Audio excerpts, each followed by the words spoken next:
Modi Italy tour, అక్కడ Georgia Meloni మరొకసారి selfie video పెడుతూ ఆమె పేరు మెలోని, నరేంద్ర మోడీ పేరు మోడీ కాబట్టి మెలోడీ అంటూ గతంలో ట్వీట్ చేసిన తరహాలోని చేయటం, అది వైరల్ అవటం, దాని మీద కాంగ్రెస్ విమర్శించిన నేపథ్యంలో ఆగ్రహంతో స్పందించారా నిజమో తెలియదు. కానీ Bharatiya Janata Party social media team ఒకటి ప్రొజెక్ట్ చేస్తుంది. చాడశాస్త్రి గారికి సంబంధించిన ఒక కథనం చూద్దాం.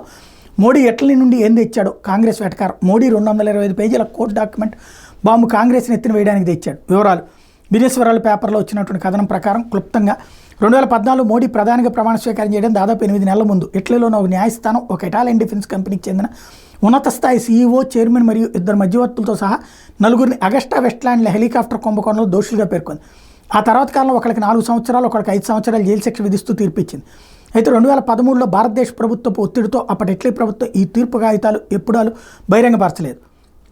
అగస్టా వెస్ట్లాండ్ వీవీఐపీ హెలికాప్టర్ స్కామ్లో 600 కోట్ల కంటే ఎక్కువ లంచాలు తీసుకున్న భారతదేశంలోని ప్రముఖ రాజకీయ కుటుంబం మరియు మధ్యవర్తుల పేర్లు ఈ కోర్టు పత్రాలు ఉన్నాయి. ఈ కుంభకోణంలో ఇటాలియన్ కోర్టు లంచం ఇచ్చిన వాళ్ళని దోషులుగా నిర్ధారించినందున భారతదేశంలో ఆ లంచాలు ఎవరికి ముట్టాయి అనే వారి పేర్లు ఇటాలియన్ కోర్టు పత్రాల్లో ఉన్నాయి. ఈ తీర్పుకు సంబంధించిన 225 పేజీలు మరియు ఈ లంచం కుంభకోణానికి సంబంధించిన ఇతర పత్రాలను గత వారం మోడీ ఇటలీ పర్యటనలో మోడీకి లేదా అతని నమ్మకస్తులతో ఇటలీ ప్రభుత్వం పంచుకున్నట్టు తెలిసింది.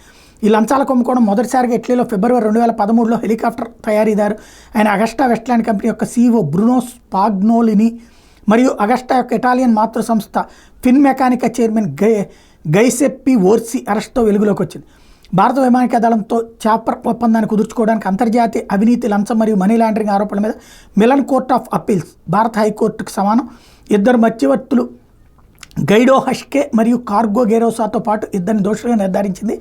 ఇటాలియన్ కోర్టు 225 పేజీల తీర్పు లంచం కుంభకోణంలో దళారీలు చేతిలో రాసిన నోట్లలో భారతీయ రాజకీయ నాయకులకు ఎలా లంచాలు ఇచ్చారో మరియు ఒప్పందం కోసం ఎలా గట్టిగా లాబింగ్ చేశారో వివరాలు ఉండడమే కాకుండా వాటిని కోర్టులో ఒప్పుకున్నారు.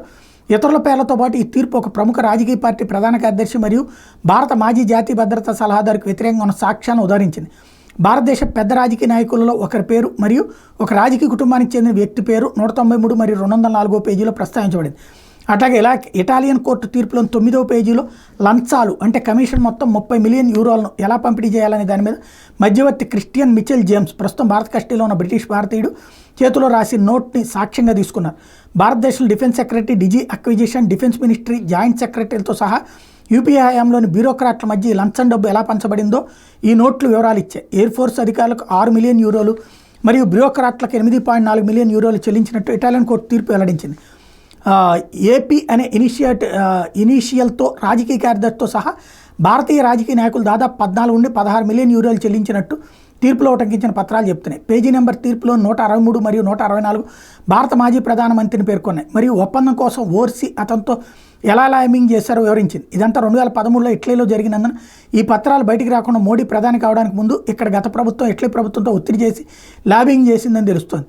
అయితే 2018లో అప్పీల్ కోర్టు సీఈఓ బ్రూనోను గైసప్పి ఓర్పిని మాత్రమే నిర్దోషులుగా చెప్పి విడుదల చేసింది. అగస్టా వెస్ట్లాండ్ 70 మిలియన్ యూరోలు అంటే 600 కోట్ల కంటే ఎక్కువ కిట్ బ్యాక్లు చెల్లించిందని ఆరోపిస్తూ మనీ లాండరింగ్ నిరోధక చట్టం కింద ఈడీ జూలై 2014 కేసు నమోదు చేసింది. ఆ పైన ఏప్రిల్ 2019లో ఈడీ అగస్టా వెస్ట్లాండ్ ఛార్జ్షీట్లో కాంగ్రెస్ అధినేత్రి సోనియా గాంధీకి అత్యంత సన్నిహితుడు మరియు దీర్ఘకాల రాజకీయ కార్యదర్శి అహ్మద్ పటేల్ పేరును కూడా చేర్చింది.